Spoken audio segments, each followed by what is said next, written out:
Oi, eu sou o Antônio e tenho o mesmo nome do meu avô. Eu diria que isso é uma honra, mas não que eu mereça. É tão triste porque percebo agora que não tenho nenhuma possibilidade de conversar com ele sobre isso. Minha família é de 4 pessoas e moramos em uma pequena casa. Meus pais, minha irmã e eu. Eu também tive um avô que era viúvo e vivia sozinho. Nós costumávamos visitá-lo de vez em quando. Ele sempre foi muito cheio de energia e positivo. E eu era seu neto favorito. Levava o seu nome e éramos muito parecidos. Quando eu era criança, ele era meu melhor amigo e me ensinou muitas coisas, me levando para longas caminhadas para explorar o mundo, como dizia. Em tudo, foi um avô perfeito. Enquanto eu estava crescendo, tinha meus próprios interesses, os quais meu avô não podia compartilhar. Patinação, música, amigos, coisas assim. De repente notei que já não era tão interessante conversar com ele como costumava ser. Bem, isso é normal. Eu não passava mais todas as noites com ele, como costumava fazer, e apenas fazia uma rápida visita uma vez ou 2 por semana. Eu nem percebi que ele estava envelhecendo. Para mim, ele era o mesmo avôzinho. Mas em algum momento, ele já não conseguia andar tanto e foi perdendo a visão. Até que chegou um momento em que meus pais me informaram que era difícil para ele cuidar de si mesmo e assim, eles iriam trazê-lo para morar conosco. Vovô não estava gostando muito da ideia. Ele disse que preferia ir para um lar de idosos para não incomodar ninguém, mas meu pai insistiu, pois achava que seria melhor ele morar com a família, em casa. Talvez ele estivesse certo. O vovô ficou em um quarto perto do meu, e meus pais pediram para que eu ficasse de olho nele, já que éramos bons amigos. Eu o ajudava a descer as escadas ou lia para ele. Nada complicado. Ele era perfeitamente capaz de cuidar de si mesmo. Mas, na época, eu me tornei um adolescente e não gostei tanto da ideia quanto poderia ter gostado alguns anos antes.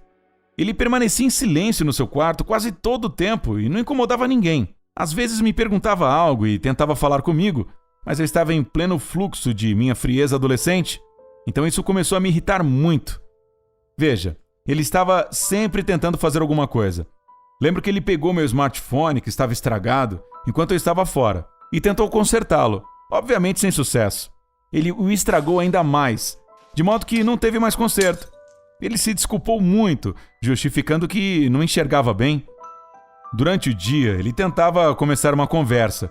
Queria saber um pouco da minha vida. Se ele me pediu alguma coisa, eu sempre estava com pressa. Nunca tinha tempo para isso e achava que não tinha nada em comum com meu avô. Ele apenas sorria e me dava algum dinheiro para comprar os doces, como se eu fosse uma criança. Mas, afinal, sempre fiz o que me pediram, ajudando, lendo, e achava que eram as tarefas mais difíceis. Um dia, quando eu tinha 15 anos, estávamos sozinhos em casa. Fiquei particularmente irritado com alguma coisa. Vovô me fez uma pergunta e eu apenas respondi brevemente com raiva.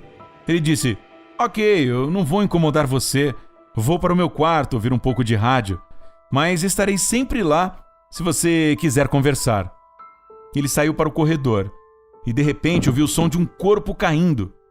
Eu corri para lá e meu avô estava caído no chão e não se mexia. Eu o arrastei para o quarto, o sacudi com raiva e gritei algo como: "Acorde, seu velho! Pare de me assustar! Você acha que eu vou ficar aqui o dia todo com você? Levante-se agora!" Mas ele não acordou. Então a ambulância chegou. Eles levaram o vovô e eu fiquei no quarto sem perceber que estava tudo acabado. Eu não tinha um único pensamento. Eu estava livre agora daquela tarefa de ficar de olho no velho, mas eu não tinha certeza se era algo que me dava a sensação de liberdade. Tudo parecia tão ruim, porque eu nem encontrei tempo para responder sua pergunta.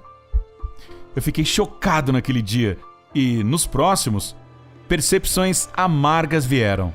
Eu daria tudo para ter a possibilidade de ler um jornal em voz alta para o meu avô, ou ganhar alguns dólares para comprar doces, ou ainda de dar a ele até 10 smartphones para que ele pudesse tentar consertá-los para mim. Ou apenas dar um passeio com ele para explorar o mundo e responder qualquer coisa que me perguntasse. Eu me senti horrível. Talvez pareça um pouco de exagero, mas quem não sentiria o mesmo na minha situação? Até que um dia, enquanto eu estava no quarto do vovô, encontrei seu diário. Não havia nada de secreto nele, então eu simplesmente o explorei. Ele escrevia com letras enormes o que estava fazendo em nossa casa, quando de repente eu vi meu nome.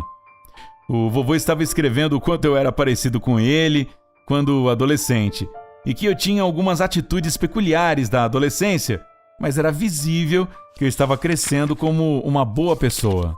Foi uma coisa tão boa ler esse diário. Isso me deu uma ideia de que talvez eu não fosse tão desagradável quanto eu pensava. Eu mantive esse diário comigo, e a partir daquele momento, decidi ser o homem que vovô gostaria que eu fosse. Obrigado por ouvir minha história.